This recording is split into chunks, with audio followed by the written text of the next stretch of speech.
I can't think of a time when we have had a region emerge as suddenly to become as strategically significant as the Caspian. The good Lord didn't see fit to put oil and gas only where there are democratically elected regimes friendly to the United States. Occasionally, we have to operate in places where, all things considered, one would not normally choose to go. But even more interesting is this document presented by a Unocal Oil Company official to a Senatorial Commission for Energy in the same year. It offers a totally different picture about the true interests of the United States in Afghanistan. The main issue was the need for multiple pipeline routes for Central Asian oil and gas. The Caspian region contains tremendous untapped hydrocarbon reserves. Proven natural gas reserves within Azerbaijan, Uzbekistan, Turkmenistan, and Kazakhstan equal more than 236 trillion cubic feet. The region's total oil reserves may reach more than 60 billion barrels of oil. As one can see, the entire Caspian Basin has already been divided among the largest oil companies in the world. But there remains one problem, said the document: how to bring these huge amounts of resources to the countries that need it most, especially China and Japan. One option is to go east across China, but this would mean constructing a pipeline of more than 3,000 kilometers to central China, as well as a 2,000-kilometer connection to reach the main population centers along the coast. A second option is to build a pipeline south from Central Asia to the Indian Ocean. From there, the gas could be loaded onto ships bound for the east. One obvious potential route south would be across Iran. However, this option is foreclosed for American companies because of U.S. sanctions legislation. The only other possible route option is across Afghanistan, which has its own unique challenges. The territory across which the pipeline would extend is controlled by the Taliban, an Islamic movement that is not recognized as a government by most other nations.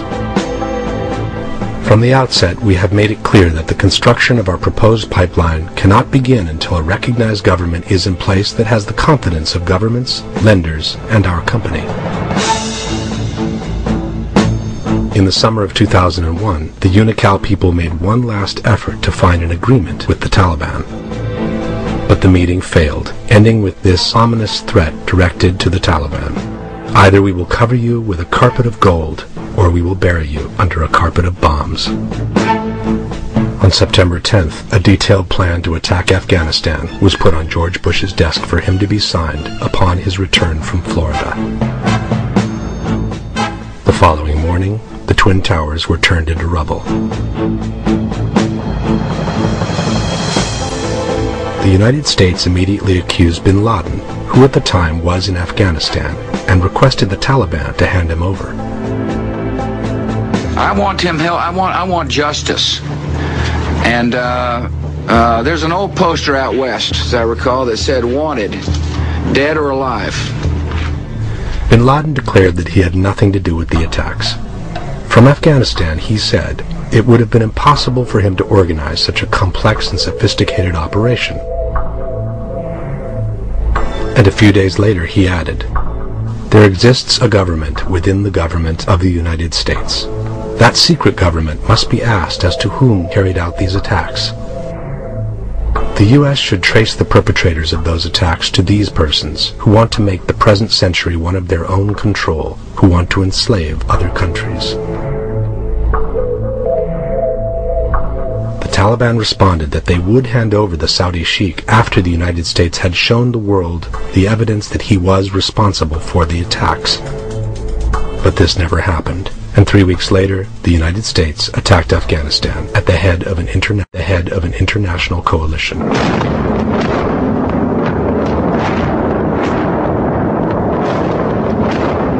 After removing the Taliban from power, a temporary government was put in place.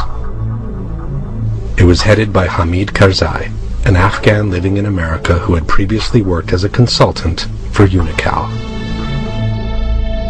In the meantime, the world media spread the mythology of the rebel hidden in highly sophisticated self-powered caves with air conditioning and ammunition stacks.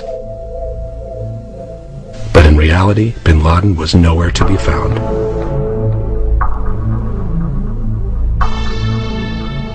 Instead of increasing the pressure, 3 months later, President Bush shocked the world by suddenly announcing that bin Laden had become irrelevant. And, again, I don't know where he is. I repeat what I said. I truly am not that concerned about him. In the meantime, the deal between Afghanistan, Turkmenistan, and Pakistan for the pipeline to the Indian Ocean had been signed. Exactly at the conditions posed by UNICAL 4 years before. If you map the proposed pipeline route across Afghanistan, and you look at our bases, matches perfectly. Our bases are there to solve a problem that Taliban could not solve. Taliban couldn't provide security in that part of Afghanistan. Well, now that's where our bases are. One of the ways that give the oil companies tremendous clout is the recognition that their interests and the interests of the nation are pretty much the same. And of course, this is justified by claiming that since oil is now the basic energy resource, this is argued